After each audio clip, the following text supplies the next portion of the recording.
Yo, what's up Zil? Thank you. Eh, Thank you buat kehormatan ini. Sorry telat, tiap minggu selalu ninggalin anak-anak most of the times karena harus pelayanan. Kalau bawa mereka kasihan. Saya tumbuh besar di keluarga pendeta yang tiap minggu pasti sekolah minggu di tempat-tempat yang random. Terus ya siapa yang baru datang? Pasti angkat tangan kayak ya, gue kan gitu. Minggu depan datang lagi ya nggak bisa, bapak gue khotbah sini minggu depan di tempat lain kan gitu. Jadi aku nggak mau anak kami merasakan itu. Jadi kalau lagi di rumah, saya ke tempat kami melayani sebulan sekali, cuman sekali. Jadi mereka pasti ikut dan sisanya biarin enjoy di rumah dan kita bimbing secara personal. Ya sekolah minggunya homeschool bentuknya. Kita yang ngajarin sendiri. Ya tapi tentunya sebulan sekali adalah sesuatu yang dinantikan untuk gathered worship seperti ini. So thank you buat kehormatan ini dan kita berdoa dulu kali ya biar Kristen. Yuk, makasih Tuhan buat kesempatan indah bisa duduk di bawah kakimu, mengambil bagian terbaik untuk mendengar isi hati Tuhan. Kami buka hati kami selebar-lebarnya dan buka isi hati Tuhan itu firman-Mu sebanyak-banyaknya karena kami tahu iman kami hanya bisa timbul dari pendengaran akan firman Tuhan. Berbicaralah Bapa, kami siap mendengar. Kami minta bantuan Roh Kudus karena sadar daging kami lemah, konsentrasi kami mudah buyar, iman kami kerap kali goyah. Kami susah dibilangin tapi kami berdoa. Biar roh kami yang penurut Engkau peluk ya Roh Kudus sehingga waktu ini gak berlalu sia-sia. Kami minta bantuan Roh Kudus kepadamu Bapa yang baik dalam nama Yesus. Amin. Oh ya lupa bawa Alkitab. Siapa tahu aja. Gini orang pasti nanya, lu bukannya pakai handphone? Iya, gue bawa Alkitab cuman buat orang-orang yang karena masih ada yang kayak gini tipenya. Kalau ngeliat pendeta gak bawa Alkitab, dia gak mau dengerin firmannya. Makanya dia pikir, ada yang gitu. Tapi gak apa-apa, ya kan kita menghargai yang berbeda seperti itu. Makanya aku bawa, ini cuma gimmick by the way. Ini penjajahan baru, firman Allah yang hidup, right? Gak apa-apa, jadi buat yang, siapa tahu ada yang kayak gitu, gak apa-apa. Ya ini di handphone juga isinya Alkitab kok. Ya, jadi karena gak dikasih tema, aku lagi membawain tahun ini, di awal tahun adalah penting untuk membagikan apa ya yang aku percaya dearly namanya new wine skin atau kirbat yang baru.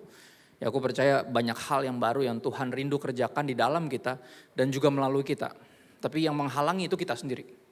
Ya Tuhan sebenarnya bebas dan dia spontan ya. Roh Kudus digambarkan sebagai dunamos, sesuatu pribadi yang benar-benar ngalir, yang spontaneous, yang seru. Yang nggak mungkin membosankan atau garing, itu bukan Roh Kudus banget dan dia kerap kali melakukan hal-hal yang baru yang kalau kita nggak bisa, kalau kita nggak punya kirbat yang baru bahaya, kitanya ketinggalan atau malah justru pecah. Ya di Matius 9 ayat 17 kita mulai dari ayat yang sederhana tentang hal ini. Matius 9 ayat 17 dikatakan begini, begitu pula anggur yang baru tidak diisikan ke dalam kantong kulit yang tua, karena jika demikian kantong itu akan koyak atau robek sehingga anggur itu terbuang dan kantong itu pun hancur. Hal-hal yang hebat yang Tuhan mau kerjakan khususnya hal-hal yang baru. Ya akan jadi mubazir kalau kitanya juga nggak bisa menampungnya dengan baik, nggak bisa memanagenya dengan baik, kitanya pecah, hal-hal barunya itu mubazir. Nggak jalan, pasti. Ya, digambarkan sebagai kantongnya koyak, anggurnya terbuang, kantongnya itu hancur. Ya, tapi anggur yang baru disimpan orang dalam kantong yang baru pula dan dengan demikian terpeliharalah kedua-duanya. Dan hari ini itu yang aku mau bagiin. Ya judulnya New Wine Skin, bukan hanya karena aku berasal dari gereja New Wine, tapi pentingnya sekali lagi untuk memiliki kirbat anggur yang baru, kantong anggur yang baru karena Tuhan selalu mencurahkan anggur yang baru tiap hari. Lucu ya, Tuhan tuh nggak pernah berubah tapi selalu baru. Dunia ini nggak ada yang baru. Tapi berasanya progresif. Ya kan dunia ini selalu berubah tapi gak ada yang baru. Di bawah kolong langit ini kata Salomo gak ada yang baru. Tapi Tuhan tuh unik. Gak pernah berubah tapi selalu baru. Dan makanya kita mesti memiliki ini kirbat yang baru. Dan ada beberapa poin hari ini aku mau berbicara. Buat yang gak suka nyatet bisa mulai. Karena nanti depan pintu surga pasti ditanyain catatannya mana kan gitu ya. Enggak. Oke, berbicara tentang anggur yang lama dulu ya. Kantong anggur yang lama ya, aku akan sebut sebagai pitfalls atau jebakan-jebakan kayak jurang-jurang kecil yang kita kerap kali bisa masuk ke sana atau bahkan pernah ada di situ atau masih ada di situ, right? Dan ini yang kita akan lihat di beberapa hal ini. Berbicara tentang kantong anggur yang lama ada yang pertama di Matius 18. Kita ke Matius 18 ayat 1 sampai 5, kita akan lihat kantong anggur lama tuh yang kayak gimana. Ya kantong kulit anggur yang lama itu seperti apa. Matius 18 ayat 1 sampai 5 dia bilang gini, pada waktu itu datanglah murid-murid itu kepada Yesus dan bertanya, siapakah yang terbesar dalam kerajaan sorga? Ini dia yang pertama. Kantong anggur yang lama. Ya, mental apa? Kompetisi namanya. Siapa yang lebih besar? Siapa yang terbesar? Ya, maka Yesus memanggil seorang anak kecil, menempatkannya di tengah-tengah mereka, lalu berkata, aku berkata kepadamu sesungguhnya jika kamu tidak bertobat. Lihat artinya apa? Harus bertobat dari mental ini, mental kompetisi. Ya, makanya almarhum ayahku selalu nggak pernah gini, dia pendeta dan bapaknya pendeta, bapaknya guru Injil zaman Belanda, jadi pendeta semua atasnya. Tapi dia nggak pernah push satu pun dari kita. Boro-boro nge-push kayak apa ya? Kayak ngasih wejangan-wejangan untuk sekolah Alkitab atau jadi pendeta tuh nggak ada. Ya kenapa? Karena dia mau bangun satu nilai yang baru, yang baik menurut saya. Bahwa jadi hamba Tuhan khusus jadi pendeta itu panggilan, bukan cita-cita. Karena kalau cita-cita berbau ambisi. Ambisi menghasilkan kompetisi. Sedangkan harusnya itu sebuah panggilan sangat bergantung sama visi. Nah visi akan tetap dikerjakan walaupun ketika semuanya yang lain udah gak ngerjain itu. Karena kita tahu ini visinya Tuhan. Dan Tuhan kasih ini ke saya harus tetap lakukan. Bahkan ketika udah gak ada lagi yang bersama dengan kami akan tetap melakukannya. Saya berada di gereja yang cukup unik, yang gembalanya punya visi yang unik banget. Dia bilang dia gambarkan dirinya tuh kayak supir bus. Jadi tugas dia adalah cuma satu, bawa siapapun yang masih naik ke tempat tujuan. Jadi mau di tengah jalan ada naik, ada yang turun gak terlalu matters buat dia. Karena itu bukan urusan dia. Ya dong, orang untuk naik atau turun kan terserah orang ya. Gak bisa paksa sama sekali, pelayannya, jemaatnya gak ada yang bisa paksa. Ya, makanya dia gak pernah insecure ketika, gak pernah juga jadi jumawa ketika lagi ribuan, awal-awal dulu dibentuk kan gitu. Kan artis rohani soalnya, penyanyi rohani. Pas lu bikin gereja sendiri kan, wah banyak kan fansnya pasti kepada ngikut. Pernah rasain ribuan, pernah ngerasain cuma 20. Dan dia bilang bahkan sampai gini, kalaupun cuma tinggal saya dan keluarga saya. Ini visi Tuhan, kami akan tetap berjalan. New Wine ya kami, dia bilang gitu. Dan ini yang terus dioper. Jadi siapapun yang masuk di New Wine, kita akan bilang New Wine itu kita. Saya, kami, gitu loh. Jadi gak akan pernah, namanya juga visi kan. Kalau visi dari Tuhan pasti akan nyampe seperti yang Tuhan mau. Jadi makanya mental berkompetisi ini yang problem. Karena orang-orang yang gak punya calling, yang dipenuhi ambisi akan selalu berkompetisi. Dan Yesus bilang apa, kalau lu gak bertobat, lihat ini mesti bertobat dari mental ini. Ini kantong anggur aman yang seperti ini, kulit kantongnya. Ya, mental bersaing. Aku berkata kepadamu sungguhnya jika kamu tidak bertobat dan menjadi seperti anak kecil ini, kamu tidak akan masuk dalam kerajaan sorga. Ayat 4, sedangkan barang siapa merendahkan diri dan menjadi seperti anak kecil ini. Lihat, isunya adalah di mana? Humility. Kompetisi adalah akibat dari orang-orang yang hatinya dipenuhi dengan kesombongan. Merasa superior daripada yang lain. Nanti akan masuk ke poin kedua yang adalah itu. Ya, tapi ini yang pertama dulu tentang mental berkompetisi. Siapa yang terbesar? Siapa yang terbesar? Dan kata Yesus apa? Kalau kalian merendahkan diri dan menjadi seperti anak kecil ini, bukan childish tapi childlike, dialah yang terbesar dalam kerajaan sorga. Dan barang siapa menyambut seorang anak seperti ini dalam namaku, ia menyambut aku. Nampaknya pride yang membuat kita gak bisa sungguh-sungguh menyambut Yesus dalam hidup kita sebagai Tuhan. Kita ngakunya Yesus Tuhan tapi hidup seperti kita Tuhan atas hidup kita sendiri. Bilangnya Yesus Raja tapi yang bertahta di hati kita ya kita. Ya, dan ini yang mesti pertama disadari jebakan ini. Jurang ini namanya kompetisi. Yaitu kantong anggur yang lama. Yang mestinya udah berlalu karena barang siapa dalam Kristus ciptaan yang baru. Yang lama udah berlalu. Yang sombong, yang berkompetisi, mesti udah nggak ada lagi. Ya dia seolah di sini Yesus pakai istilahnya saya sebutnya sebagai dia coba satir dengan ambil anak kecil. Dia ke sini loh, nih yang kayak gini nih, kaget kan? Semuanya kan belaga yang pengen jadi yang paling senior, paling dihormati, si paling kan gitu. Malah dikasih anak kecil tiba-tiba, yang paling nggak dianggap anak kecil aja kadang kalau lagi denger khotbah mau datengin Yesus diomelin sama murid-muridnya. Ya kan, ingat kan momen itu? Yesus bilang apa? Jangan, biarin mereka datang kepada saya, jangan dihalang-halangi. Ya malah apa? Diomelin murid-murid, lu tuh mesti kayak gini. Right? Karena kompetisi yang membuat gini, yang tadinya sesuatu yang natural, yang alami, yang spontaneous, seru, jadi garing. Ya, kering kayak kanebo. Kanebo kering maksudnya.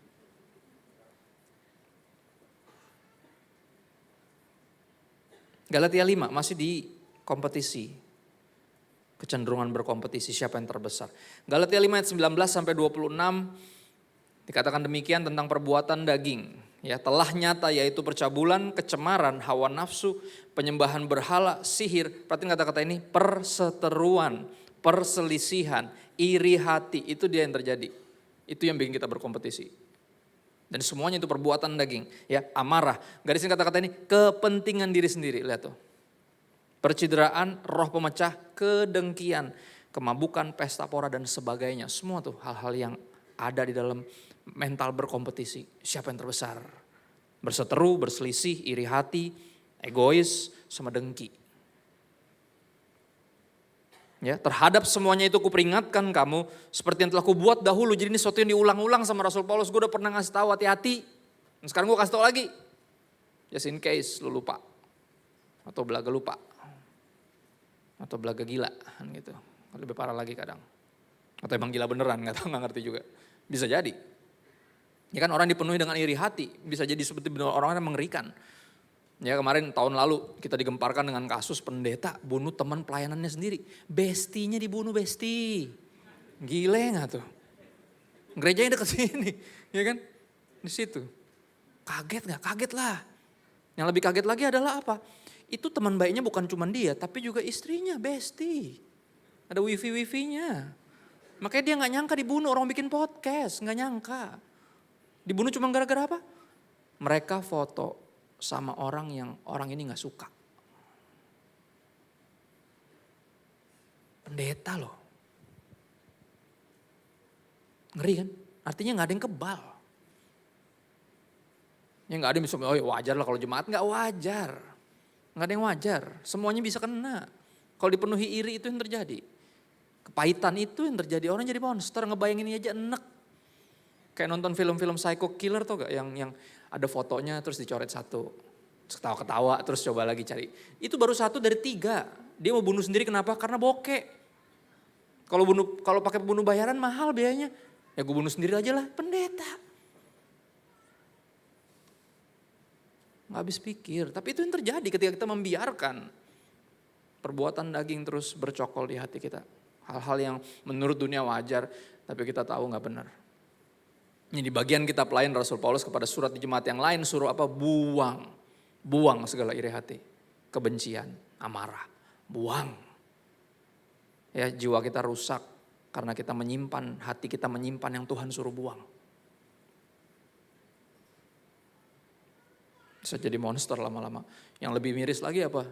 Istrinya sang pembunuh dan yang dibunuh, dua-duanya follow IG saya. Suaminya enggak, nah makanya follow dong, kan gitu. Enggak bisa. Tapi itu kenyataannya, saya kaget karena kayaknya saya kenal, saya pernah lihat gitu, pernah pelayanan bareng juga kayaknya di beberapa tahun yang lalu lah. Ya, sedih gitu ngeliatnya. Nggak bisa berbuat apa-apa juga, telat. Cuman bisa menyayangkan, kenapa kok bisa gini. Ya, terhadap semuanya itu kuperingatkan bahwa kuperingatkan kamu seperti yang telah kubuat dahulu, bahwa barang siapa melakukan hal-hal demikian, ia tidak akan mendapat bagian dalam kerajaan Allah. It's not part of the kingdom. Mungkin bisa di gereja, mungkin bisa pelayanan, mungkin bisa pendeta, but it's not a part of the kingdom.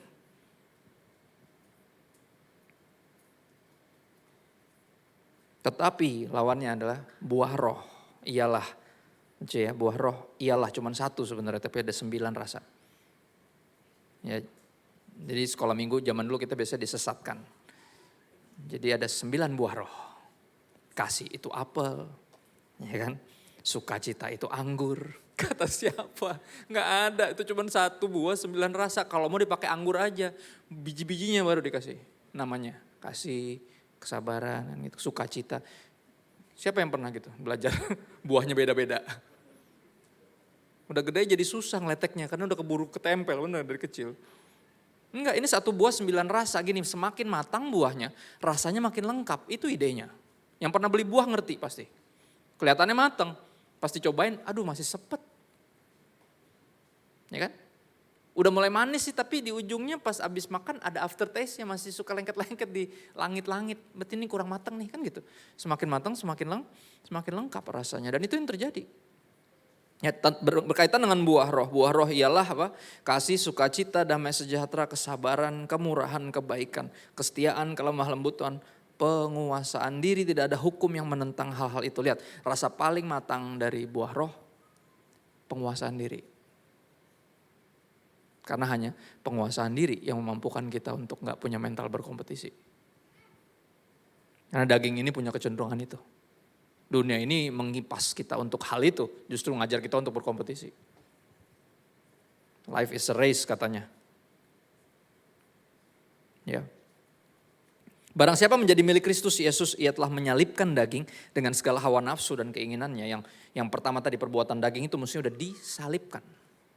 Dengan sengaja berarti disalibkan, kayak bahasa jalanan itu dibunuh dengan sengaja. Nggak dikasih makan tapi benar-benar dibunuh. Ya, dan cara ngebunuhnya gimana? Paling gampang. Cara ngebunuh yang paling gampang adalah dengan tidak memberi makan. Pasti mati sendiri.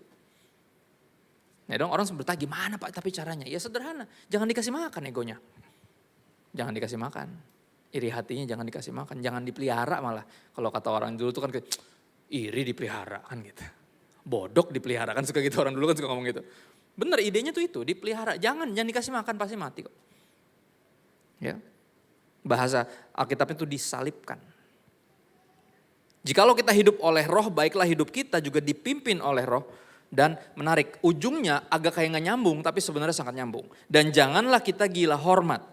Janganlah kita saling menantang dan saling mendengki. Kenapa ujungnya itu Pak? Karena itulah manifestasi dari buah roh. Orang yang dipenuhi Roh Kudus, yang benar-benar punya hubungan yang real sama roh. Karena buah roh itu akibat dari hubungan dengan, ya dong, by product of relationship. The fruit of the spirit is, gak bisa diakalin pakai agama. Gak natural, dipaksain malah aneh jadinya. Jadi penuh pencitraan. Ini sesuatu yang benar-benar natural, makanya apa? Benar-benar harus punya relationship sama Tuhan yang benar. Ya yang enggak, kalau bahasa buah tuh enggak karbitan kan gitu. Atau bahasa fans gitu ya. Selamat ya MU. Anda melalui musim-musim yang berat memang, I know. Right. Tapi enggak karbitan kan tenang aja, bener mau menang mau kalah tetap ngefans kan gitu. Ya dong, kan enggak karbitan. Sama Kristen karbitan kan gitu, yang cuman kalau kaya doang, kalau sehat doang, kalau senang doang ikut Yesus kan. Tapi kalau yang gak karbitan, yang sejati kan kaya miskin sakit sehat susah senang ya. Sampai kita pulang atau Tuhan Yesus jemput lagi. Benar ya? Kita akan tetap mengiring Yesus.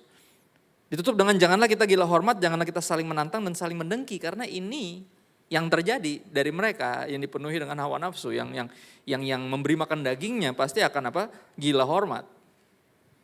Saling menantang, saling mendengki itu mental berkompetisi. Ini manifestasinya. Kita tidak akan lagi gila hormat, kita gak akan lagi saling menantang dan saling mendengki, gak akan lagi berkompetisi.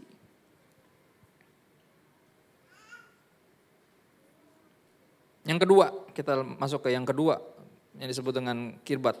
Yang lama, selain kompetisi, yang kedua adalah yang tadi saya sempat sebut, namanya berasa superior, superiority. Ya, Lukas 9 ayat 51 sampai 56. Ketika hampir genap waktunya, Yesus diangkat ke sorga, ia mengarahkan pandangannya untuk pergi ke Yerusalem. Dan ia mengirim beberapa utusan mendahului dia. Mereka itu pergi, lalu masuk ke suatu desa orang Samaria untuk mempersiapkan segala sesuatu bagi Yesus. Ayat 53. Tetapi orang-orang Samaria itu tidak mau menerima Yesus karena perjalanan Yesus menuju Yerusalem. Ketika dua muridnya, yaitu Yakobus dan Yohanes, ya part of the Sons of Thunder, ya nama geng, yang melambangkan mereka ini modenya senggol bacok. Putra petir. Bukan gundala tapi. Ya gak? Mereka dijuluki itu, orang-orang keras. Kenapa? Karena di pantai. Ya kayak teman-teman dari Priuk lah. Ya, keras, bener gak? Iya dong. Di pantai, dekat-dekat kontainer, keras. Pelaut, ya dong.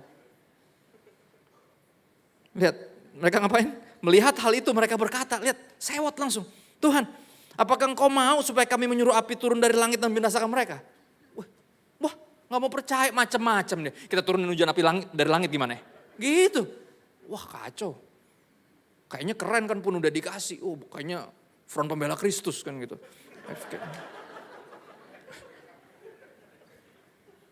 Tapi jujur leader sejati, khususnya gembala, kalau ngeliat yang gini bukan senang. Malah panik. Kok kesono arahnya?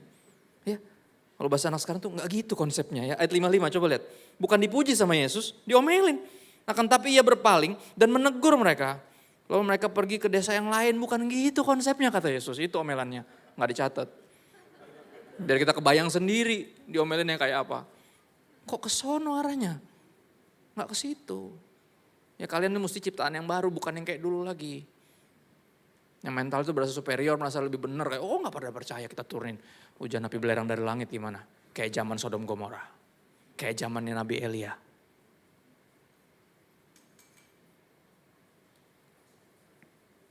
Lukas 18.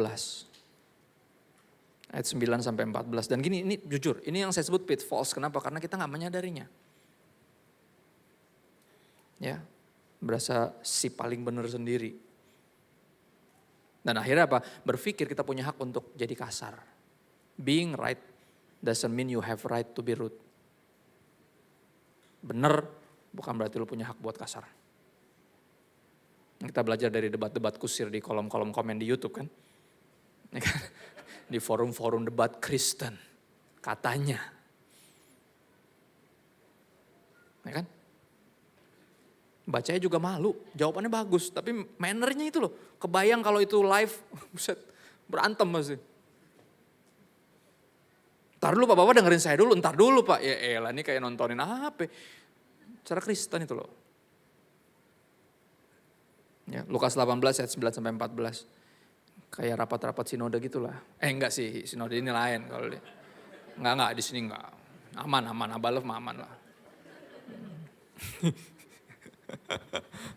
Kalau lagi sidang-sidang sinode tuh sampai mereka bilang, ih pada cabut ngopi, parah loh. Gue bilang, bro lebih berdosa di dalam daripada di luar katanya.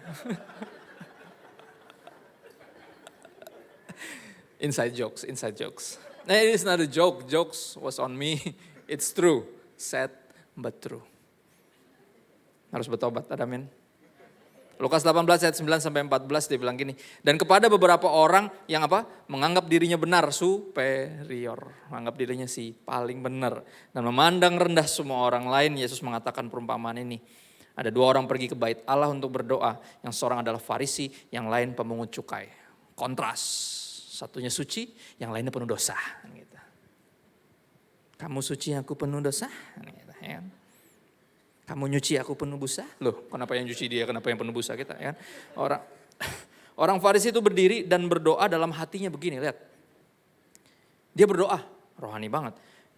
Doanya bagus, ya Allah aku mengucap syukur kepadamu. Lihat, dimulai dengan bagus, semua doa harus dimulai dengan ucapan syukur, bukan langsung nodong. Tuhan gue bokeh nih, bagi duit dong, gak gitu bentuknya. Mulai dengan bersyukur dulu. Ya pasti. Ya aku mengucap syukur kepadamu ya Tuhan. Karena aku, nah ini dia, tidak sama seperti semua orang lain. Wow. Berdoa sambil nyombong, ngeri gak tuh? Ngeri. Sama kayak doa yang gini, biar Tuhan yang balas. Ngeri, gak boleh ada orang Kristen berdoa gitu. Ada yang sangat bermasalah dengan hati kita. Kalau kita merindukan pembalasan buat orang lain, benar? Ya dong, di Alkitab kita baca tokoh-tokoh yang doanya tuh ngeri. Doanya tuh sampai level kayak gini, hapus nama saya dari kitab kehidupan. Yang penting mereka masuk, dicatat namanya. Saya rela binasa, terpisah dari Kristus, biar orang-orang sebangsa saya bisa percaya. Lihat, itu doa yang benar. Makanya doanya Yunus. Ya kan, malah nungguin dia kapan nih hujan api dan belerang dari langit. Nungguin. Parah banget. Ya kan kisah Yunus kan gitu. Saya dulu bikin seri tentang Yunus judulnya Penginjil yang Bertobat. Yang mesti bertobat itu Yunus di situ. Niniwe pada bertobat, Yunusnya kagak berasa perlu. Padahal dapat voucher menginap 3 hari 2 malam di perut ikan. Masih gak bertobat juga dia. kurang kayaknya disiplinnya. Ya itulah dia ngerinya. Ya, kantong anggur yang lama karena kita nggak berasa. Sekali lagi kalau Anda berpikir ini khotbah buat temenmu. Exactly, it is for you. Ya. Dan lagian nggak pernah khotbah itu buat teman Anda yang nggak datang. Kalau itu buat dia pasti datang. Ini buat kamu makanya kamu yang datang. Kalaupun buat dia pertama buat kamu dulu baru kasih tahu dia, ya dong. Yang kayak pas banget sebenarnya buat teman gue. Itu yang terjadi kan. Tuhan lagi membagikan anggur yang baru tapi kantongnya nggak jelas. Sehingga apa? Anggurnya kebuang percuma, kantongnya rusak. Ya kan itu penggambaran gampangnya kalau di gereja itu gitu. Dia nggak pernah ngerasa khotbah itu buat dia. Ya, so kantongnya bolong soalnya. Dituangin tumpah semua. Nggak ada yang nyantol. Ya. Aku tidak sama seperti semua orang lain, bukan perampok, bukan orang lalim, bukan pezina, dan bukan juga, ini dia yang paling ngeri, bukan juga seperti pemungut cukai ini. Ngeri. Dalam hati berdoa kepada Tuhan kayaknya rohani tapi sambil nunjuk orang. Dan ngerasa lebih benar dari itu orang. Aku berpuasa 2 kali seminggu. Kayaknya Senin Kemis. I don't know, atau Selasa Jumat, I don't know. Dan memberikan 1/10 dari segala penghasilanku. Wede, perpuluhannya gak pernah bolong, dahsyat. Dia banggain tuh semuanya. Dan ini problemnya, kenapa? Karena kita gak pernah ngerasa kita yang Farisi. Kita pasti ngerasa kita yang satunya. Tapi kalau kita sekali lagi berhasil melakukan satu religious performance dan kita bangga dengan itu, ada yang sangat salah di hati kita. Termasuk pelayanan di bukunya yang berjudul Brothers We Are Not Professionals. John Piper nulis kayak gini, ketika kita bisa melayani Tuhan, percayalah kita semakin berhutang sama Tuhan. Sebelum pelayanan kita udah berhutang, pas bisa pelayanan semakin berhutang. Karena semuanya baik kemampuan, kemauan berasal dari Tuhan. Kirbat lama kebalik, kita akan berasa udah melakukan sesuatu buat Tuhan. Gue udah puasa Senin Kemis, gue udah perpuluhan gak pernah bolong, gue udah pelayanan, kenapa Tuhan? Why? Ya kan? Apa kabar gembala saya? Melayani Tuhan udah puluhan tahun. Ya diizinkan kena cancer, udah tinggal 4 tahun. Gini, cancer itu kalau treatmentnya beres, 5 tahun dia clean, itu dianggapnya udah sembuh. Bayangin udah tinggal dikit lagi. Ya check up terus clean, tinggal dikit lagi tiba-tiba muncul lagi doi. Kalau kirbat lama pasti marah sama Tuhan. Tuhan saya ini pelayanan loh. Come on. Kan gitu. Benar ya? Tapi pemungut cukai itu berdiri jauh-jauh, bahkan ia tidak berani mengadahkan langit. Dia melihat ke sorga aja gak berani, dia nunduk aja. Melainkan ia bahkan bukan cuma nunduk, ia memukul diri dan berkata, ya Tuhan kasihanilah aku orang berdosa ini, have mercy on me, for I am a sinner. Aku berkata kepadamu orang ini pulang ke rumahnya sebagai orang yang dibenarkan Allah, dan orang lain itu tidak. Yang tidak dibenarkan siapa? Yang udah membenarkan dirinya sendiri. Si paling benar. Sebab barang siapa meninggikan diri, problem masih sama, pride. Ya baik kompetisi maupun superioritas, semuanya berasal dari situ. Dari kesombongan yang sangat dibenci Tuhan. Ya kalau kita baca di Alkitab, God opposed the proud. Tuhan membenci, bukan hanya membenci, menentang orang-orang yang sombong, yang congkak, tinggi hati. Barang siapa meninggikan diri akan direndahkan, barang siapa merendahkan diri akan ditinggikan. Idenya bukan humble bragging. Oke, merendah untuk ditinggikan, bukan. Kita merendah ya untuk merendah, karena menyadari posisi kita. Humility means know your place, atau bahasa Indonesianya tahu diri. Ya, ada rendah diri namanya minder, ada sombong namanya percaya diri. Oh ya, kerap kali percaya diri yang bikin kita gak percaya Tuhan. Percaya diri yang bikin kita berhenti berdoa karena pikir udah pasti bisa, udah belajar, udah latihan, udah semuanya di-prepare dengan baik. Tapi apa kita diajar untuk percaya Tuhan. Percaya Tuhan bikin kita jadi apa? Tahu diri. Selamanya apa? Posisi kita sama. Have mercy on me Lord, for I am a sinner. Ya kita masih ada sampai sekarang bukan karena kuat dan gagah kita, tapi karena kuasa Roh Kudus dalam kita. Kita masih ada sampai sekarang bukan karena kebaikan kita, tapi hanya karena kebaikan dan anugerah Tuhan. Itu yang bikin kita tahu diri. Lawannya dari sombong adalah tahu diri, yang bikin kita nggak ngerasa superior dan punya mental bersaing. Dan yang ketiga, namanya us versus them mentality. Ya, bukan kalangan kita, bukan golongan kita, bukan kaum kita. Markus 9 ayat 38 sampai 40. Kata Yohanes kepada Yesus, "Guru, kami lihat seorang yang bukan pengikut kita mengusir setan demi namamu. Lalu kami cegah orang itu karena ia bukan pengikut kita." Kebayang gak adegannya? Oke, saya kuliahnya bukan sekolah Alkitab, saya sekolah DKV, desain grafis. Makanya kalau baca pasti ngebayangin. Kalau gak bisa dibayangin berhenti bacanya karena susah, makanya beli buku. Ngebantu saya untuk ngerti. Saya coba ngebayang gak? Orang ngusir setan, ada orang kerasukan nih. Anaknya kerasukan terus dibawa nih ke Yesus, ke orang itu yang mau doain orang. Dia bilang gini, "Pak, kasihan Pak, anak saya kerasukan." Oke, pas mau diusir, tiba-tiba diomelin. Gak boleh. Random banget.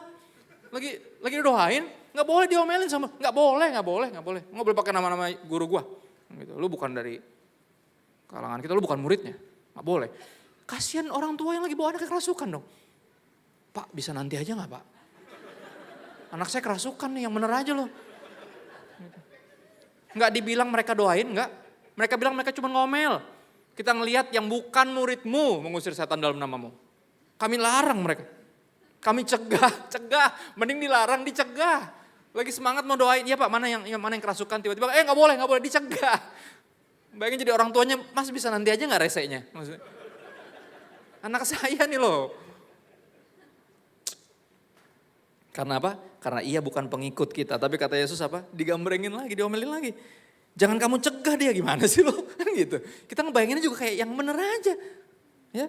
Sebab tidak seorang pun yang telah mengadakan mujizat demi namaku dapat seketika itu juga mengumpat aku.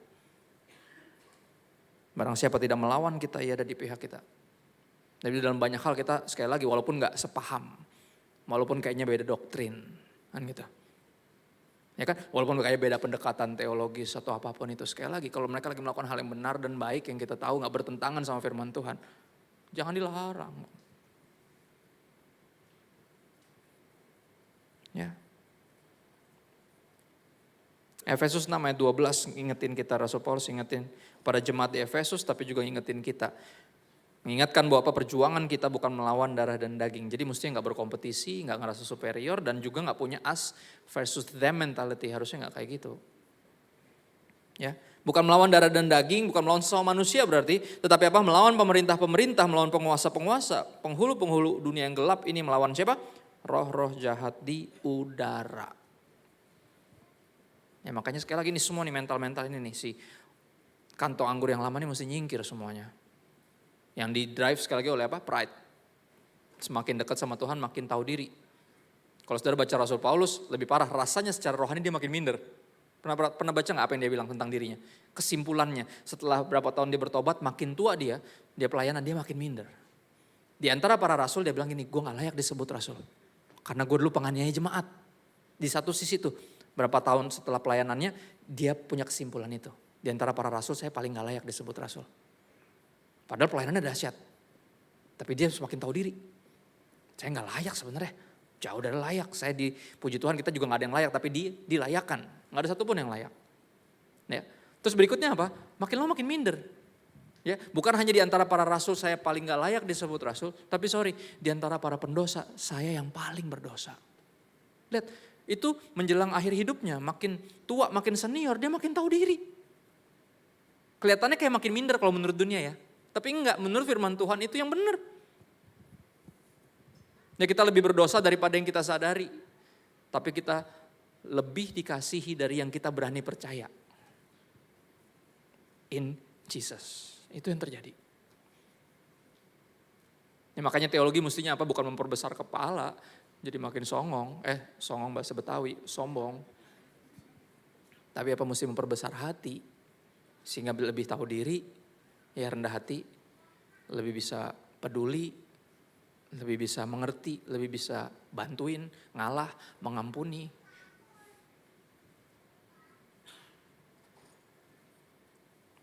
Harusnya apa, firman Tuhan bukan cuma jadi tambahan informasi kalau bahasa saya, tapi apa mesti membawa transformasi. Karena transformasi yang dibutuhkan dari kantong kulit yang lama jadi kantong yang baru, new wine skins. Diperlukan transformasi dan itu yang firman Tuhan kerjakan. Ya ketika dia jadi manusia, dia mati di kayu salib. Ketika dia udah naik ke sorga, Roh Kudus tinggal dalam kita dan dia meninggalkan firman Tuhan. Nanti kita sungguh-sungguh hidup di dalamnya. Bukan cuma baca dan banyak tahu kayak ahli Taurat dan Farisi yang berakhir menjadi arogan. Tapi mengejar keserupaan dengan Kristus yang merendahkan diri.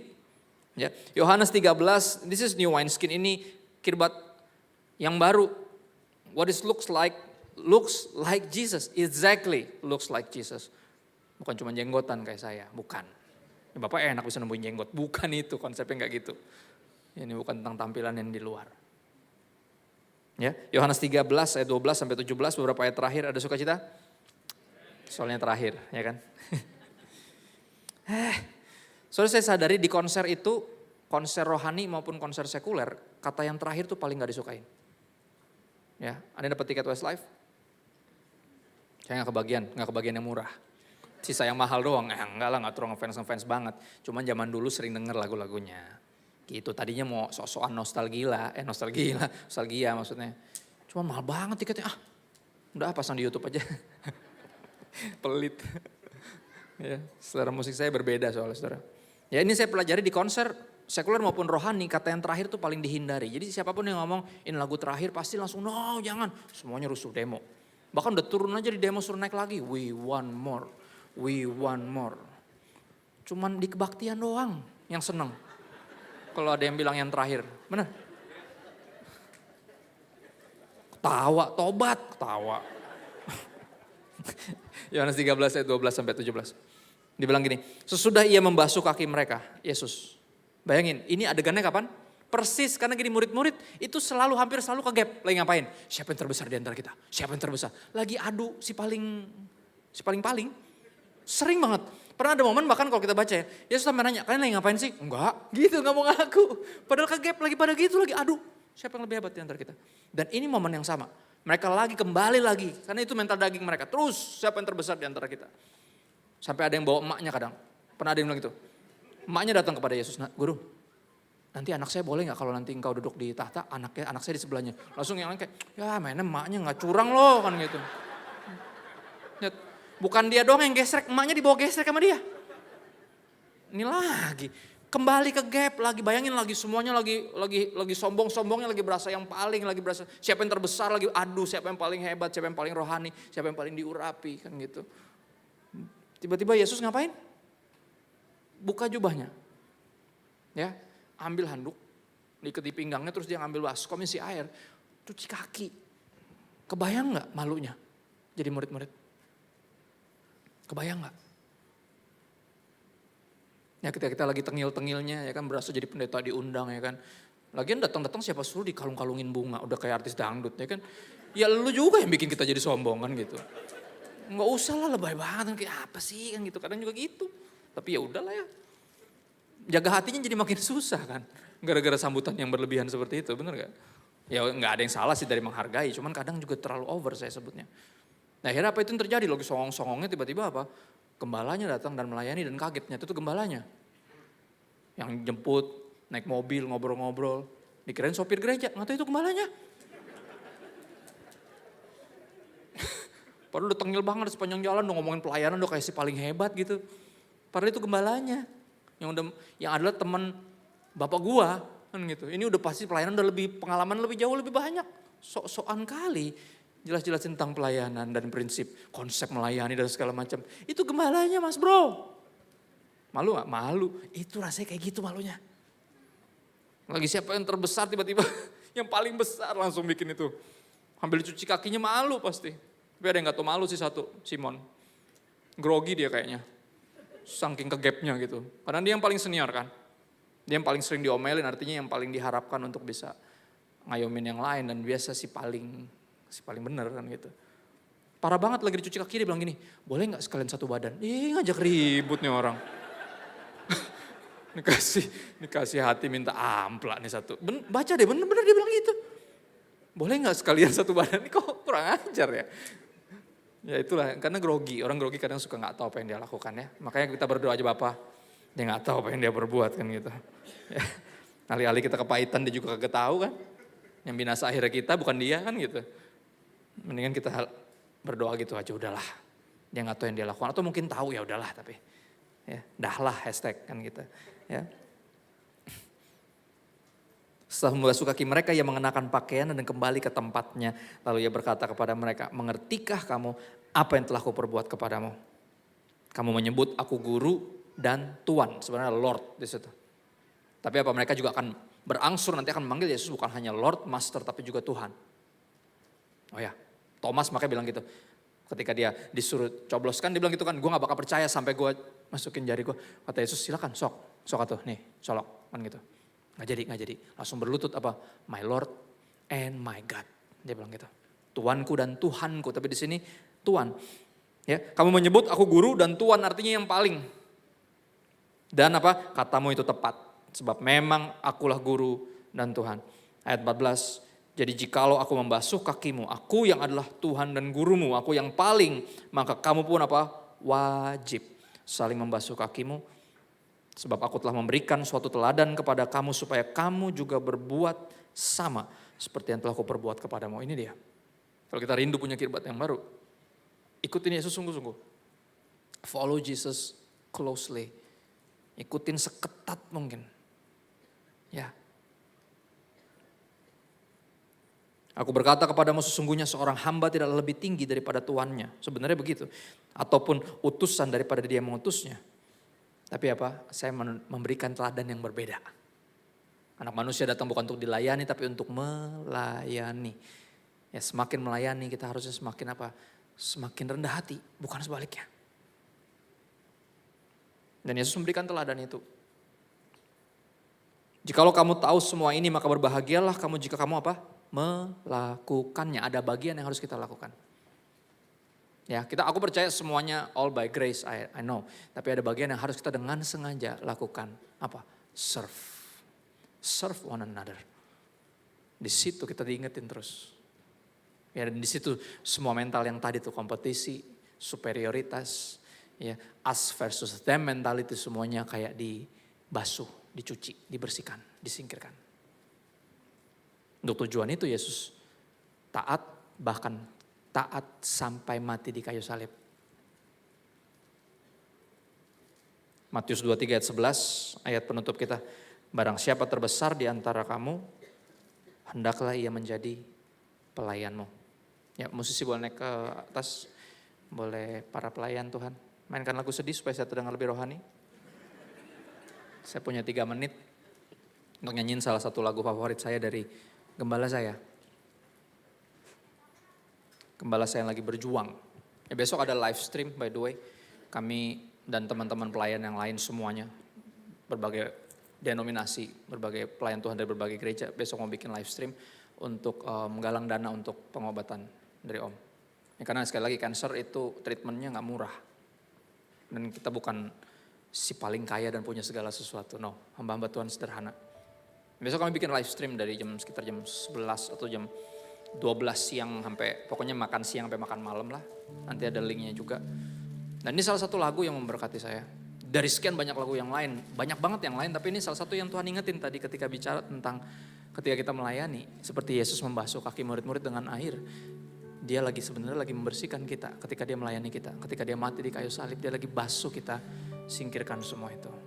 Ya lagunya bilang gini, basuh aku di dalam darah-Mu, anak domba. Nyanyikan lagu ini dari hatimu, mungkin pernah dengar atau belum. Jamah bibir, kuluskan hatiku dengan Roh-Mu.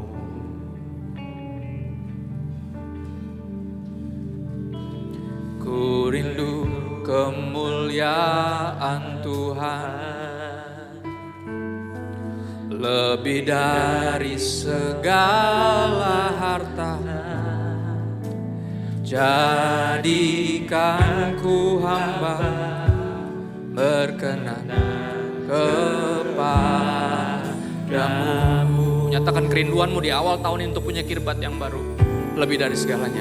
Lebih dari segalanya. Ku ingin Kau Tuhan.